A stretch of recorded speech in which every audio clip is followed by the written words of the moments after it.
Mga kababayan, ladies and gentlemen, Assalamualaikum, Warakmatullahi wa Barakatuh. Madayaw, mayong adlaw, kaninyong tanan, magandang araw sa inyong lahat. The officials of the Office of the Vice President, as well as each and every one of our satellite office leads, were in receipt of a letter from the chairman of the Committee on Good Government and Public Accountability dated September 13, 2024, requesting our presence or that of our duly authorized representatives in today's initial deliberation with preliminary determination on privilege speech number 379. In view of the said letter, I am appearing before you today not only as the head of office, but more importantly as the duly authorized representative of all officials of the OVP.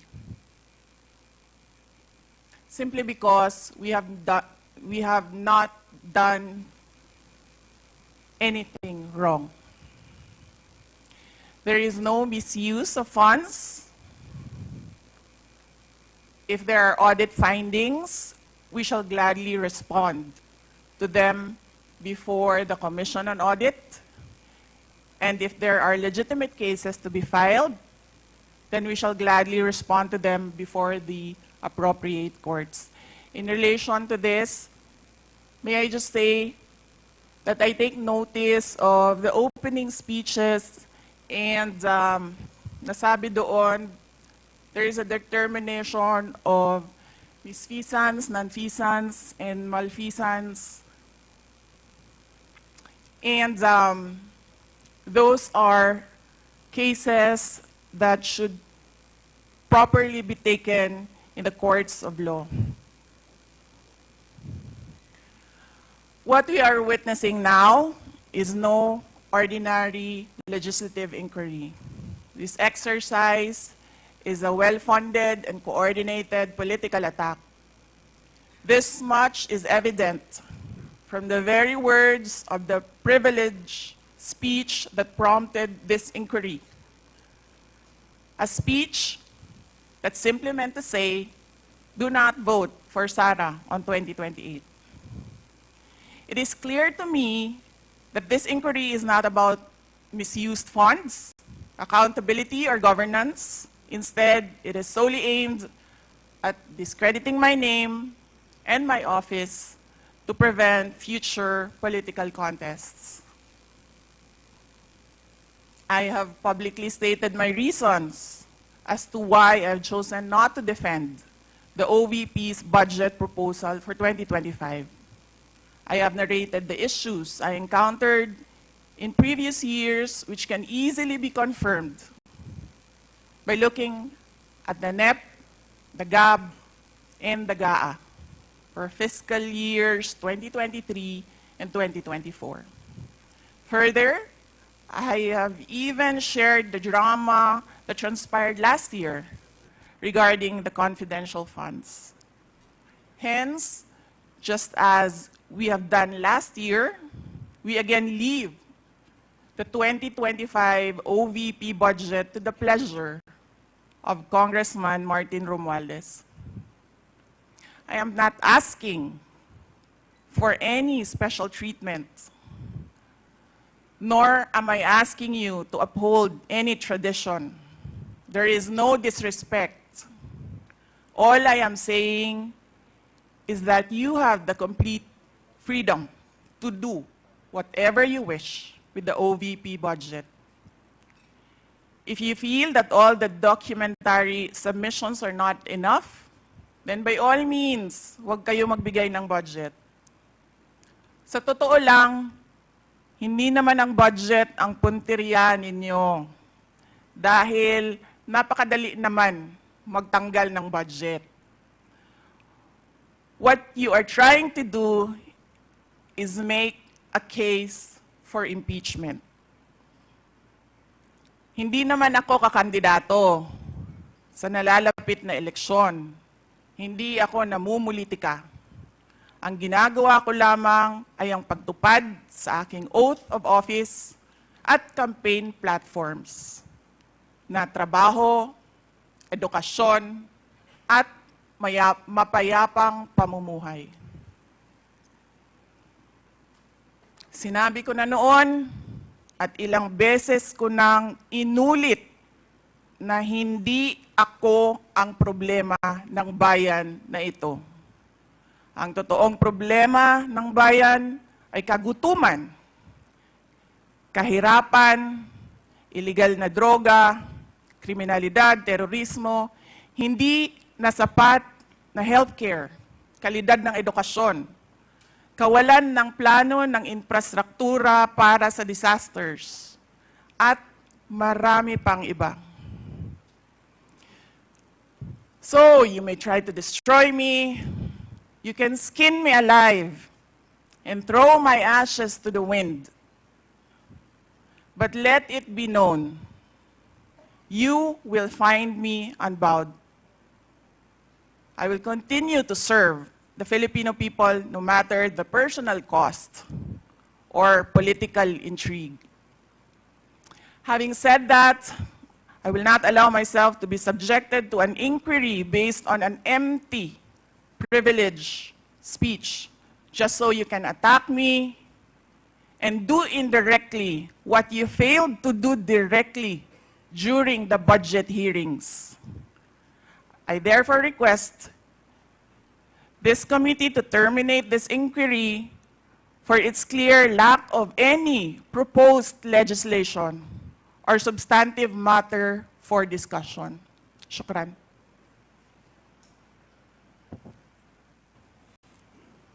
The committee cannot rule on that because the committee already took cognizance of this privilege speech.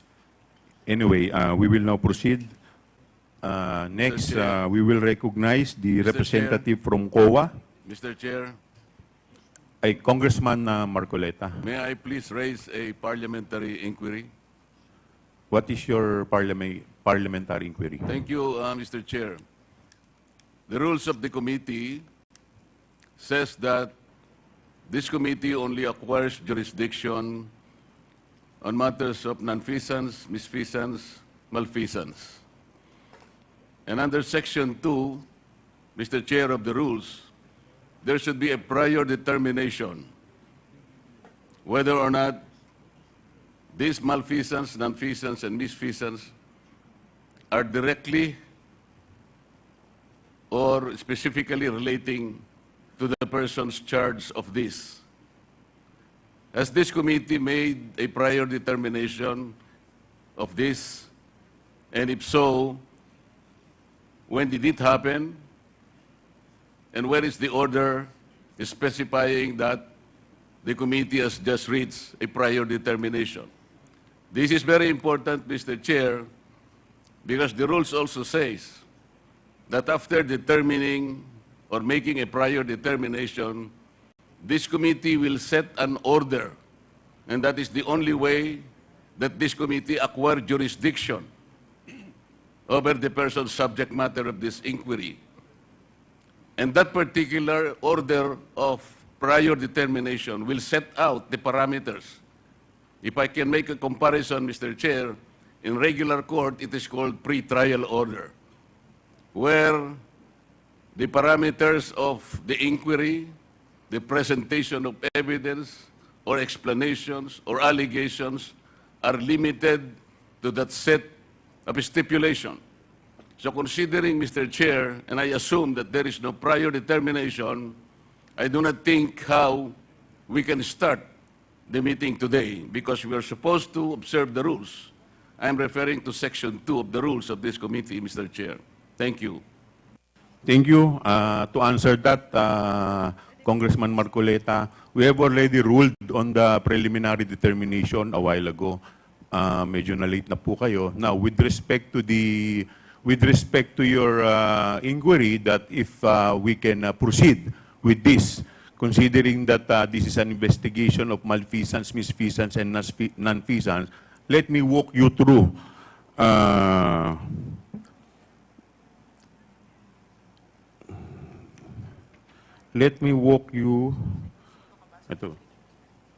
through the definition of a good government and public accountability. It provides that all matters directly and principally relating to malfeasance, misfeasance, and nonfeasance in office committed by officers and employees of the government and its political subdivision and instrumentalities, inclusive of investigations of any matter of public interest on its own initiative or upon order of the House. For the information of everybody, the issue on confidential fund is a matter of public interest. Lahat po tayo ay interesado, hindi lamang po tayo, yung publiko po, interesado kung paano po ito nagamit. Kaya yun po ang dahilan why this committee has jurisdiction over the subject matter. But Mr. Yes, Chair, Congressman Marcoleta. Mr. Chair, under Section 5, there should be a record of preliminary determination. It says that the proceedings in the preliminary investigation or determination shall be recorded through stenographic notes. What you were mentioning are motu proprio cases. I am assuming that this committee started by way of a referral because of a privileged speech delivered on the floor by one of us. And so this is the main subject matter of this committee meeting, and to which we should first determine preliminarily whether or not this committee acquires jurisdiction. And I demand a record of preliminary determination under Section 5 because it says, upon termination thereof, Mr. Chair, the chairperson shall issue an order which shall recite in details the matters taken up. So what are the matters taken up, Mr. Chair? I think we should be able to comply with these elementary rules as specified in the governing rules. Well, considering that we are still in the, we have yet to proceed to the interpellation, we are still in the period of recognizing the resource person as well as the witness. With that, the chair declares 1 minute suspension.